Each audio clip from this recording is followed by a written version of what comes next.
Bismillah Rahman Rahim. My name is Muhammad Azeem, and I am lecturer in Mechanical Engineering Department, Y Engineering College, University of Wa. Today we will discuss about composite materials and what is composite material, what are its application, what are its backdraws, and pros and cons for it. So now we will start our lecture. So what is composite material? Basically, composites are engineering material uh, made from two or more constituents material with significantly different physical and chemical properties and which remain separate and distinct on the macroscopic level within the finished structures. So, on the basis of this definition, we have basically three types of ceramic material. Increasingly, it has become evident that the lines between the traditional disciplines such as metallurgy, ceramics, and polymers are getting quite clear. So, we have basically three types of domains in material. First one is ceramics, second one is polymers, and third one is metals. So, as well as the composite is also have the three types of ceramics, three types of composite materials. For ceramic based composite materials are called ceramics matrix composites. For polymer based, it is polymer matrix composites, and for metal based, it is metal matrix composites. So we have three types of composite materials: ceramic matrix composites, polymer matrix composites, and metal matrix composites. Now we will discuss about the constitution of the ceramic composite material. So composite is manufactured through with the combination of two or more material. First one is material that is called matrix, and second one is called reinforcement. So what is matrix? The matrix material surrounded and support the reinforcement material by maintaining their relative position. The matrix material largely determines the processing methods for the for other material, that is reinforcement. The reinforcement impart their special mechanical and physical properties to enhance the matrix properties. So we have basically two types of properties, two types of things. First one is reinforcement, which can reinforce the material, composite material, and second one is matrix, which can support the reinforcement material. Now, after that, the what will be the final result? The final result will be if the composite is designed and fabricated correctly, then it becomes the strength of the reinforcement with the toughness of the matrix to achieve a combination of desirable properties not available in any single conventional material. Now, the example for ceramics material are polymer ceramics composites have the higher modulus than the polymer component, but are not as brittle as ceramics. Typically, reinforcing material are strong with low density, while the matrix is usually a ductile or tough material. For consideration for the selection of the reinforcement and matrix are there are certain consideration for selecting the reinforcement and the matrix such as melting point, volatility, instability, density, elastic modulus, coefficient of thermal expansion, strength, creep characteristics, fracture toughness, and compatibility between fiber and matrix.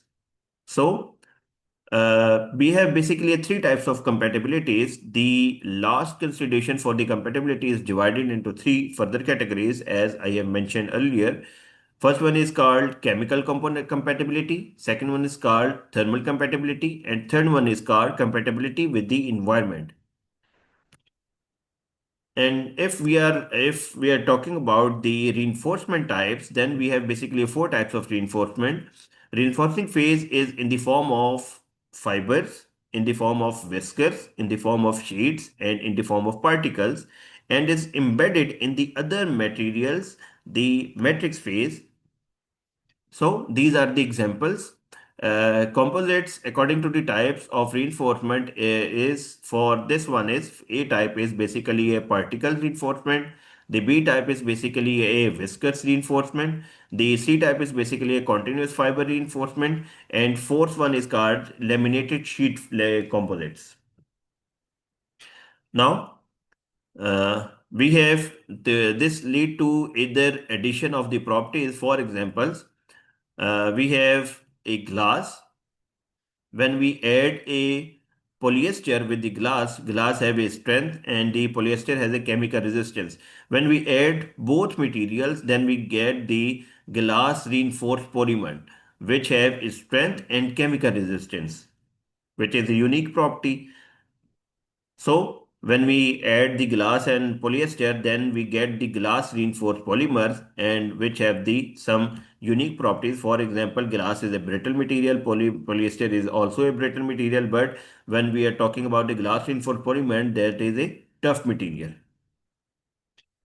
So alternative matrix materials, for if we are talking about the alternative matrix material, then first one is metal matrix composites, and if we are talking about the metal matrix composite, then in which we have a fiber in the form of boron, carbon, graphite, silicon carbon, alumina. And if we are talking about the matrix for metal matrix composites, we have aluminium, magnesium, titanium, copper.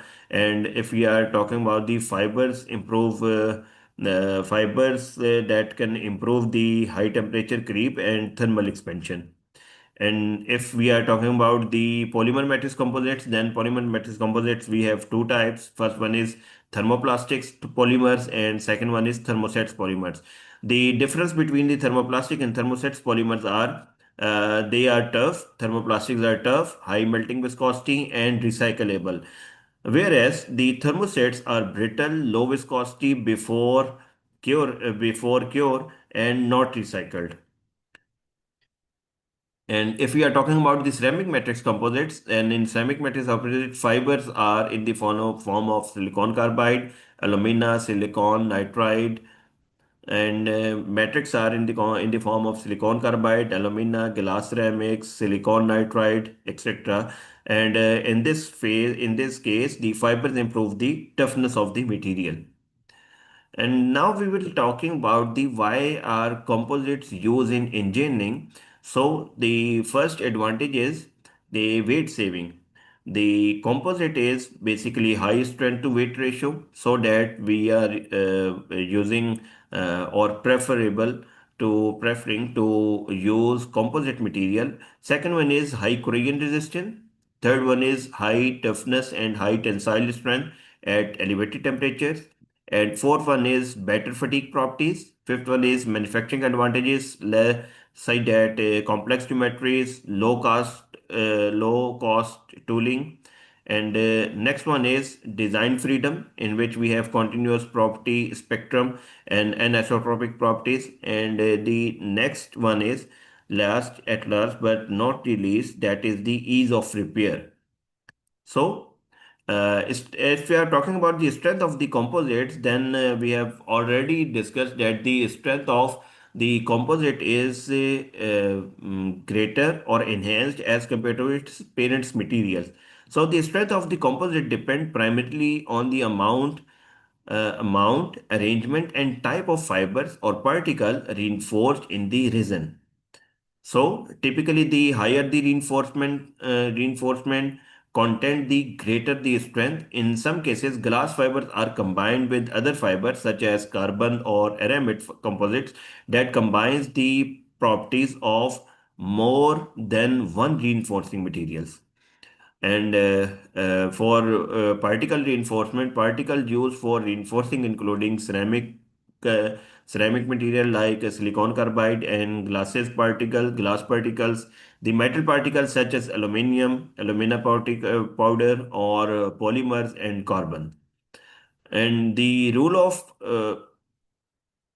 particle is basically a particle are used to increase the modulus of the matrix, to increase the ductility of the matrix, and and particles are also used to produce inexpensive composites. So The example of the particle composites are an example of particle reinforcement composites is car tires, which has carbon particles in a matrix of the elastomeric polymers, polyisobutylene. And another example of particle reinforced composite is concrete, where the aggregate, sand, and graves are the particles and the cement is the matrix. So, particle reinforced composites support higher tensile, compressive, and shear strengths. So these are the some examples or images through which we can understand more clearly that how the particles are reinforced in the matrix material. In the first figure, you have seen that the particles of iron carbide, cementite, which are engaged in the matrix of ferrite alpha iron. Alpha iron basically a ductile material, and iron carbide are the brittle material. So in the next example, we have a matrix of rubber, which and in which we have the some particles which are embedded in the tire, maybe that are in the carbon, and carbon is basically a stiff material.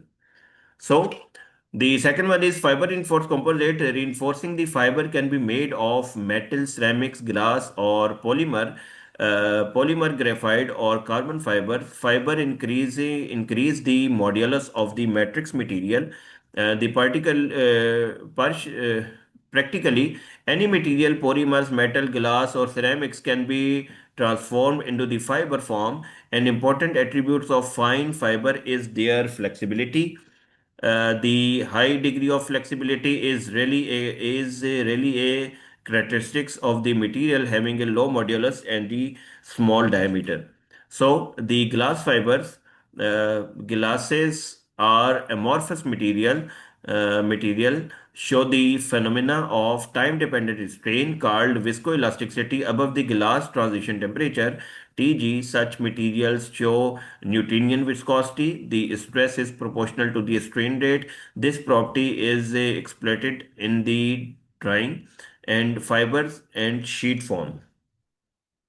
This is the manufacturing of glass fiber manufacturing, in which we have hopper, in which we have a raw material in the form of particles, and in furnace they can melt it, and after that they can merge and make a filament and roll it into the roller for winding the thread of the or winding the fiber of the glass.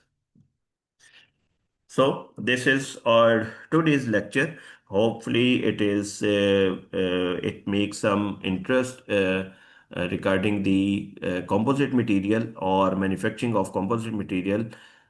Thank you.